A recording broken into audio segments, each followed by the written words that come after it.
नमस्कार दोस्तों, मैं एक बार फिर से आपका अपने YouTube चैनल राजस्थान रिबाता पर आपका हार्दिक स्वागत करता हूं।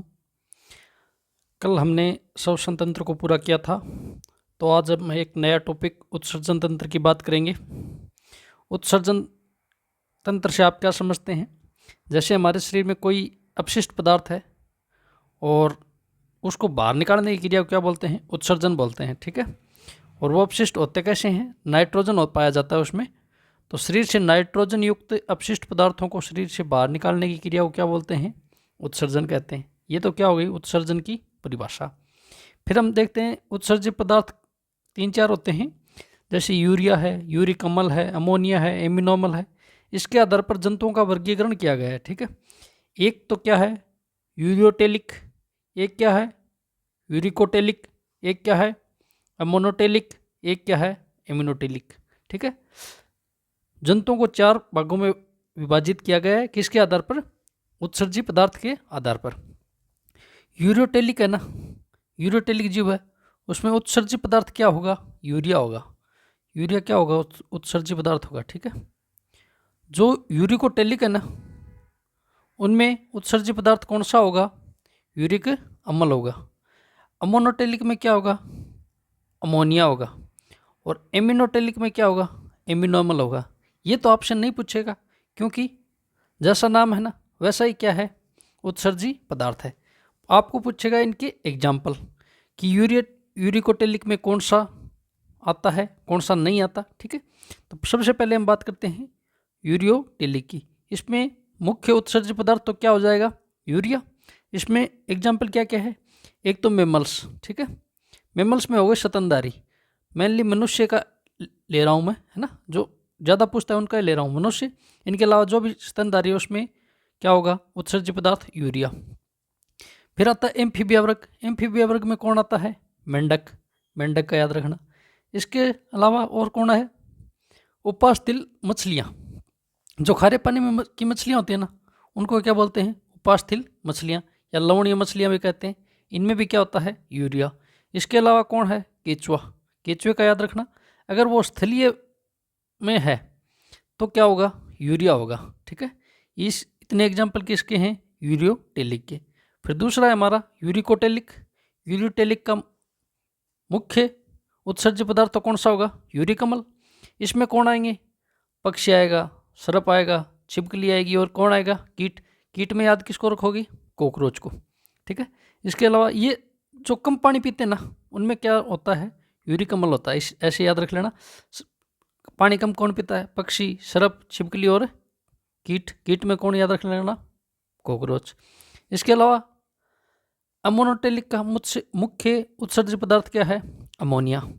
इनमें कौन आएगा? इनमें आएंगे जो जल में रहते हैं ना, जैसे अमीबा हो गया, हाइड्रा हो गया, मगरमच्छ हो गया, और कौन सी क्या हो गया? उपास्थल मछलियाँ। जो अलवणीय मछलियाँ या मिट्टे पानी में रहती हैं उनको क्या बोलते हैं? अस्थिल मछलियाँ। इसके अलावा टेडपोल हो गया, ठीक है। मेंढक तो किस में आ रहा है? यूरिया में। लेकिन मेंढक का लार्वा है ना टेडपोल, वो किस में आएगा? अमोनोटेलिक में। इसके अलावा अगर केचुआ जलीय में है तो क्या होगा? अमोनियोटेलिक। इसके अलावा हमारा चौथा प्रकार है एमिनोटेलिक। इसमें मुख्य उत्सर्जित पदार्थ क्या होगा? एमिनोटेलिक, एमिनोमल होगा। इसमें कौन आएगा? पाइला, सीप, इकाइनोडर्मेटा या बोलते तारा मछली। इनमें से आपको याद कौन से रखने? एक तो मनुष्य का तो याद रखना ही है ना, यूरिया ही होता है। इसके अलावा याद रखना उपास्थल मछलियाँ और केचुआ, ठीक है। इसके अलावा याद रखना कॉकरोच और अस्थिल मछलियाँ, और क्या याद रखोगे? मगरमच्छ याद रखना, है ना। इनके अलावा एक तारा मछली को याद रखना। इतने याद रखना, इनमें से ही ज़्यादा पूछता है। बाकी नज़र एक बार सब पर रखना है, ठीक है। फिर अगर इन चारों में से आपको पूछ ले कि सबसे विषैला उत्सर्जी पदार्थ कौन सा है, तो सबसे विषैला उत्सर्जी पदार्थ है अमोनिया, ठीक है। अमोनिया किस में पाया जाता है? जो ज़्यादा जल में रहते हैं ना, उनमें पाया जाता है। ये सबसे खतरनाक है, सबसे विषैला है। इसके अलावा पूछ ले सबसे कम विषैला कौन है, तो यूरिक अम्ल है। ये कम पानी पीने वाले जीवों में पाया जाता है। तो सबसे कम विषैला तो कौन है? यूरिक अम्ल। और सबसे ज़्यादा कौन है? अमोनिया। इसके बाद बात करते हैं हम मकड़ी होती है ना, उसका पूछता है कि उसका मुख्य उत्सर्जी पदार्थ कौन सा है, तो कौन है, ग्वानिन। ये याद रखना, कई बार पूछा है कि मकड़ी का उत्सर्जी पदार्थ क्या होता है, ग्वानिन। ठीक है। फिर बात करते हैं मुख्य रूप से हमें किसका उत्सर्जित तंत्र पढ़ना है, मनुष्य का। तो मनुष्य का उत्सर्जन तंत्र देखते हैं। ठीक है। ये एक डायग्राम है, इसको समझना। ये है आरोटा, इसको क्या बोलते हैं, महाधमनी। क्या बोलेंगे इसको, महाधमनी। क्या बोलेंगे, महाधमनी। क्या है ये, महाधमनी है। ठीक है। महाधमनी से क्या होगी, वर्क ये धमनी होगी, जो क्या करेगी, किडनी में रक्त लाने का कार्य करेगी। ठीक है। धमनी में कौन सा खून आएगा, ऑक्सीजनित आएगा। ठीक है, ऑक्सीजनित आएगा। ये पीछे हृदय में बताया था, ऑक्सीजनित। ऑक्सीजनित होता है, लेकिन कैसा होता है, अशुद्ध। वहाँ अशुद्ध किसको बोला था, जो जिसमें ऑक्सीजन नहीं थी, लेकिन वो अशुद्ध नहीं होता। ये धमनी कौन सा लेके आएगी, ऑक्सीजनित लेके आएगी, और कैसा लेके आएगी, अशुद्ध। फिर है, ये है हमारी वर्कीय शिरा। क्या है ये, वर्कीय शिरा। ये क्या करती है, किडनी से रक्त के फिल्टर होने के बाद रुधिर को वापस ले जाती है। ये कैसा लेके जाएगी, ये लेके जाएगी अनोक्षित लेके जाएगी, अनोक्सीजन, अनोक्षित लेके जाएगी, लेकिन लेके कैसा जाएगी, शुद्ध। ठीक है। यहाँ उल्टा होता है, थोड़ा ध्यान रखना। फिर ये हमारी क्या है, राइट किडनी, और ये क्या है हमारी लेफ्ट किडनी। ये हमारी कौन सी किडनी है, लेफ्ट, और ये क्या है हमारी राइट किडनी। फिर ठीक है, इसमें क्या होगा, रक्त का शुद्ध होगा। कार्य क्या करती है, रक्त का शुद्धिकरण करती है, शुद्ध रक्त होगा, और रक्त में से अपशिष्ट पदार्थों को क्या करेगा, बाहर निकालेगा। बाहर निकालेगा तो किसके रूप में निकालेगा, मूत्र के रूप में निकालेगा। ठीक है। तो ये क्या है, यूरेटर। यहाँ से मूत्र कहाँ आएगा, इसको बोलते हैं मूत्र वाहिनी। ठीक है। यूरेटर क्या है, मूत्र वाहिनी द्वारा कहाँ आएगा, मूत्राशय में आ जाएगा।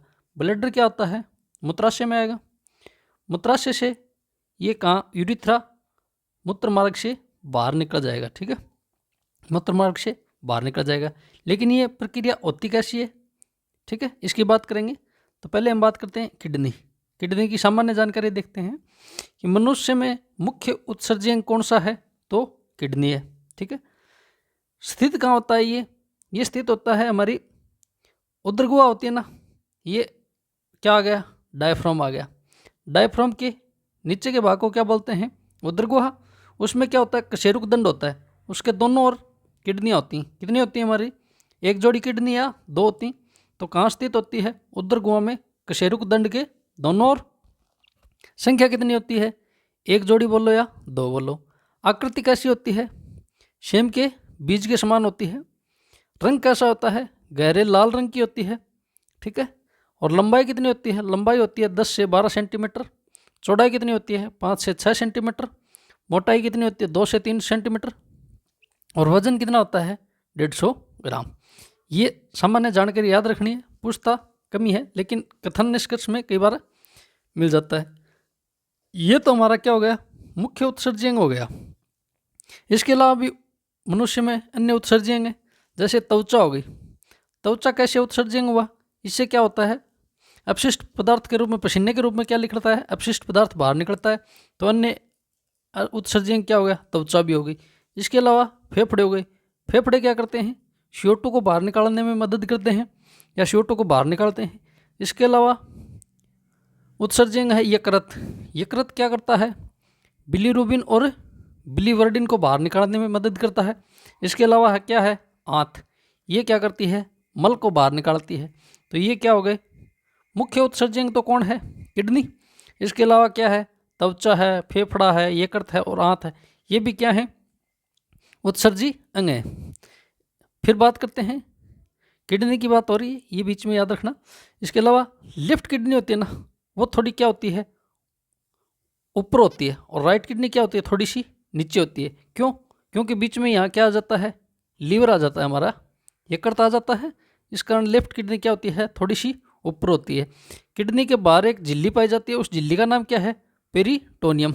झिल्ली याद रखना, झिल्ली कौन सी है, पेरिटोनियम। झिल्ली का नाम क्या याद रखोगे, पेरिटोनियम, ठीक है। और कार्य क्या करती है किडनी? किडनी का कार्य है रक्त का शुद्धिकरण, ठीक है। रक्त को शुद्ध करने का काम कौन करती है? किडनी। फिर आपको हृदय में बताया था, फेफड़ा क्या करता है? फेफड़ा रक्त को ऑक्सीजन देता है, ठीक है। ऑक्सीजन देने का काम कौन करेगा? फेफड़ा। और रक्त को शुद्धिकरण कौन करेगा? किडनी। किडनी एक दिन में लगभग 180 लीटर ब्लड को क्या करती है? शुद्ध करती है। आप बोलोगे 180 लीटर तो ब्लड है ही नहीं, लगभग हमारा ब्लड 5-6 लीटर होता है, वो 90 सेकंड में एक बार किडनी से होकर निकल जाता है, ठीक है। अगर कोई बच्चा है उसमें जन्म से ये किडनी है तो उस किडनी का नाम क्या है? मेरिस्टिक किडनी बोलते हैं उसको, ठीक है। अगर बच्चे का जन्म हुआ उसमें एक ही किडनी है, होती कितनी है? 2। अगर बच्चे में एक ही किडनी है तो उस बच्चे की किडनी को क्या बोलते हैं? मेरिस्टिक किडनी बोलते हैं, ठीक है। अगर किसी की दोनों किडनियाँ खराब हो गई तो उसको ब्लड साफ करना है उसका, और कृत्रिम किडनी की सहायता से अगर उस ब्लड को साफ करेंगे या अपशिष्ट पदार्थों को बाहर निकालेंगे ना, उस क्रिया को क्या बोलते हैं? अपवहन या डायलिसिस बोलते हैं। और हमारी किडनी में पथरी होती है ना, आपको पूछेगा पथरी की किडनी किसकी बनी होती है मुख्यतः? तो मुख्यतः किसकी बनी होती है? कैल्शियम ऑक्जिलेट की बनी होती है। और फिर पथरी को ऑपरेशन द्वारा बाहर निकालना क्या कहलाता है? लिथोट्रिप्सी कहलाता है, ठीक है। फिर बात करते हैं विकास के आधार पर वृक्कों का वर्गीकरण। वृक्क कितने प्रकार के होते हैं? 3 प्रकार के। एक का नाम क्या है? प्रोनेफ्रॉन्स। एक क्या है? मेजोनेफ्रॉन्स। एक क्या है? मेटानेफ्रॉन्स, ठीक है। ये किस किस में पाए जाते हैं? बात करते हैं प्रोनेफ्रॉन्स किस में पाया जाता है? ये एक तो पाया जाता मेंढक के लार्वा में पाया जाएगा, ठीक है। आपको पूछ लेगा मेंढक के लार्वा का किडनी है तो कौन है? प्रोनेफ्रॉन्स। फिर मेजोनेफ्रॉन्स किस में पाई जाएगी? आपको 5 बताई थी, कशेरुकी होंगी। और पीसीज में तो कौन आएगा? और एम्फीबिया। इसमें पीसीज में तो कौन आती हैं? मछलियाँ। एम्फीबिया में कौन आएगा? मेंढक। इनमें तो क्या पाया जाता है? कौन सा किडनी पाई जाती है? मेजोनेफ्रॉन्स। इसके अलावा रेप्टिलिया में कौन आएगा? सर्प। और एबीज में कौन आएंगे? पक्षी। और मैमल्स में कौन आ जाएगा? मनुष्य। अगर इनकी भ्रूणीय अवस्था है तो कैसी किडनी पाई जाएगी? मेजोनेफ्रॉन्स। अगर इनकी वयस्क अवस्था है रेप्टिलिया, एबीज और मैमल्स की, तो कैसी किडनी पाई जाएगी? मेटानेफ्रॉन्स की, ठीक है। इसके बाद बात करते हैं हम नेफ्रॉन्स की। नेफ्रॉन क्या है? ये किडनी है ना, किडनी में मुख्य कार्य किसका ही होता है? नेफ्रॉन। ब्लड को शुद्ध करने का काम कौन करता है? नेफ्रॉन करता है। इसलिए इसको क्या बोलते हैं? शरीर की संरचनात्मक व क्रियात्मक इकाई कौन है? शरीर की नहीं, किडनी की संरचनात्मक व क्रियात्मक इकाई कौन है? नेफ्रॉन। नेफ्रॉन को हिंदी में बोलते हैं वृकाणु, ठीक है। इनकी संख्या कितनी होती है? प्रत्येक किडनी में 10 से 12 लाख नेफ्रॉन पाए जाते हैं। तो नेफ्रॉन की बात करते हैं, प्रत्येक किडनी में कितने पाए जाएंगे? 10 से 12 लाख। ये तो इनकी क्या हो गई? संख्या। और किडनी की संरचनात्मक व क्रियात्मक इकाई भी कौन है? नेफ्रॉन, ठीक है। नेफ्रॉन के बारे में पढ़ना है तो ये हमारा नेफ्रॉन ऐसा दिखाई देता है। और इनकी संख्या कितनी होती है? 10 से 12 लाख, ठीक है। ये क्या है? जो एक कटोरीनुमा संरचना दिखाई दे रही है ना, इसको क्या बोलते हैं? इसको बोलते हैं, ये कटोरीनुमा संरचना है ना, इसको क्या बोलते हैं? बोमन संपुट बोलते हैं ना। क्या बोलते हैं? बोमन संपुट। इसके अलावा ये गुच्छा सा दिखाई दे रहा है ना, इसको क्या बोलते हैं? इसको बोलते हैं ग्लोमेरुलस। इसका नाम क्या है? ग्लोमेरुलस। और ग्लोमेरुलस और बोमन संपुट दोनों को मिलाकर क्या बोलते हैं? मेलपिगी कणिका बोलते हैं। क्या बोलते हैं? मेलपिगी कणिका, ठीक है। मेलपिगी कणिका। फिर इनमें ब्लड लाने का काम कौन करती है? अभिवाही धमनी। ये क्या है? ब्लड लाने का काम कौन कर रही है? अभिवाही धमनी। अभिवाही धमनी लाने का क्या कर रही है? ब्लड लाती है। और ले जाने का काम कौन करती है? अपवाही धमनी। अपवाही धमनी। ब्लड ला कौन रही है? अभिवाही धमनी। ये ब्लड लेके आएगी कहाँ? बोमन संपुट में। बोमन संपुट में क्या पाया जाएगा? ग्लोमेरुलस पाया जाएगा। इन दोनों को मिलाकर क्या बोलते हैं? मेलपिगी कणिका। ब्लड यहाँ आएगा, ये इसमें क्या पाया जाता है? इसमें पाई जाती हैं पोडोसाइट कोशिका। क्या पाई जाती है? पोडोसाइट कोशिका, जो किसकी भांति कार्य करती है? छलनी की भांति कार्य कौन करता है? बोमन संपुट। बोमन संपुट में कौन पाई जाती है? पोडोसाइट कोशिका पाई जाती हैं, जो किसकी भांति कार्य करती हैं? छलनी की भांति कार्य करती हैं। ये क्या करेंगे? हमारे ब्लड को छानेंगे, उसमें से जो बचेगा शुद्ध रक्त वो तो कौन लेके चली जाएगी? अपवाही धमनी चली लेके जाएगी। फिर ये हमारा क्या होगा? ब्लड छन गया, इसमें क्या आ जाएगा? एक तो क्या आ जाएंगे? अपशिष्ट पदार्थ आ जाएंगे। इसके साथ साथ क्या हो जाता है?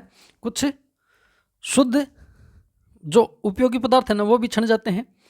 और फिर ये क्या है? ये यहाँ तक की संरचना, इसको क्या बोलते हैं? प्राथमिक कुंडलित नलिका बोलते हैं। ये क्या है? प्राथमिक कुंडलित नलिका है। ये क्या करती है कि कोई भी उपयोगी पदार्थ आया उसके अवशोषण का काम कौन करेगी? प्राथमिक कुंडलित नलिका करेगी। ठीक है, इसमें क्या पाए जाते हैं? अवशोषण का कार्य किसके कारण करता है? एक तो इसमें पाया जाता है माइटोकॉन्ड्रिया। ठीक है, माइटोकॉन्ड्रिया पाया जाएगा। इसके क्या अलावा क्या पाई जाएगी? माइक्रोविलाई पाई जाएगी। माइक्रोविलाई और कहाँ बताई थी? छोटे आंत में बताई थी। तो ये क्या करती हैं कि अपशिष्ट पदार्थ छने, उसके साथ साथ क्या आ गए? कुछ उपयोगी पदार्थ भी आ गए। उनको अवशोषण का कार्य कौन करता है? ठीक है, ये प्राथमिक कुंडलित नलिका करती है। इसको बोलते हैं पीसीटी। ठीक है, इसको क्या बोलते हैं? पीसीटी। ये क्या है? प्रोमैक्सिल कॉन्वर्टेड ट्यूब बोलते हैं।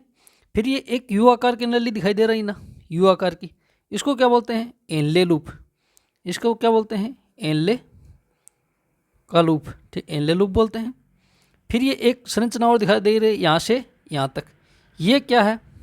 ये है दूरस्थ कुंडलित नलिका। दूरस्थ कुंडलित नलिका है ये क्या करती है? एनले के लूप के बाद पाई जाती है। कुछ उपयोगी पदार्थ है उनका अवशोषण तो कहाँ हो गया? हमारी प्राथमिक कुंडलित नलिका में। इसके अलावा कुछ अतिरिक्त जल आ जाता है, तो अतिरिक्त जल का अवशोषण कहाँ होता है? जल का अवशोषण किस में होगा? जल का अवशोषण होगा डीएसटी में। इसको बोलते हैं डीसीटी। ठीक है, इसको क्या बोलते हैं? डीसीटी। जल का अवशोषण करती है। जल का अवशोषण क्यों करती है? इसमें क्या पाया जाता है?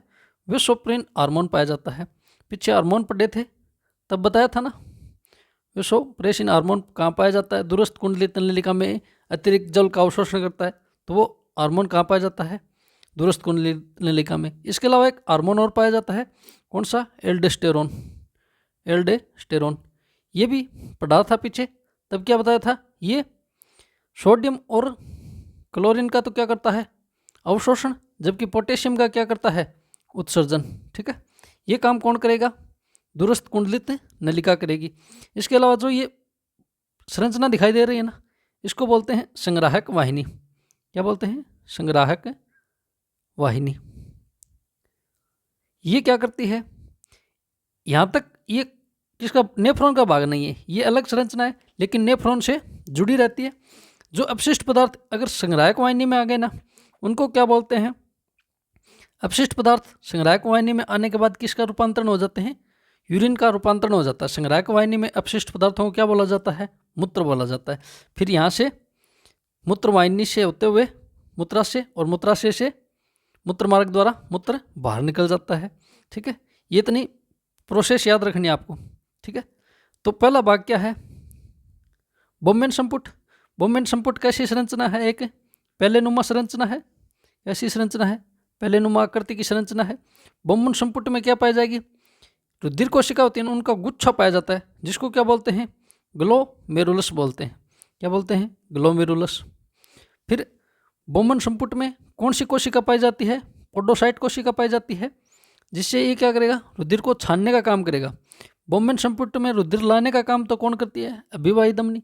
और ले जाने का काम कौन करती है? अपवाही धमनी। ठीक है, बोमन संपुट किसकी भांति कार्य करता है? छलनी की भांति कार्य करता है, जिससे अपशिष्ट पदार्थ छन जाते हैं और इनके साथ साथ कुछ उपयोगी पदार्थ भी छन जाएंगे। तो फिर इन उपयोगी पदार्थों को अवशोषण का काम कौन करेगा? हमारा समीपस्थ कुंडलित नलिका करेगी। तो दूसरा हमारा है समीपस्थ कुंडलित नलिका। ये क्या करती है? जो अपशिष्ट पदार्थ छन गए ना, उसके साथ उपयोगी पदार्थ आए ना, उपयोगी पदार्थों का क्या करती है? अवशोषण। किसके कारण करती है? इसमें क्या पाया जाएगा? इस भाग में क्या पाया जाता है? माइटोकॉन्ड्रिया। वह क्या पाई जाती है? माइक्रोविलाई। आपको पूछ ले कि सर्वाधिक अवशोषण किस भाग में होता है? तो भी कौन से भाग में होता है? समीपस्थ कुंडलित नलिका में होता है। कितना? लगभग 70 से 80% अवशोषण का काम कौन करती है? हमारी पीएसटी करती है, या समीपस्थ कुंडलित नलिका करती है। फिर इसके बाद में संरचना आई हेनले का लूप। हेनले का लूप क्या है? ये एक तो यू आकार का है, इसका आकार याद रखना। ये आपको पूछेगा नेफ्रॉन में यू आकार की नली को क्या बोलते हैं? तो क्या बोलते हैं? हेनले का लूप। और ये क्या करती है? प्राथमिक कुंडलित नलिका को दुरुस्त कुंडलित नलिका से जोड़ती है। ठीक है, ये काम करती है।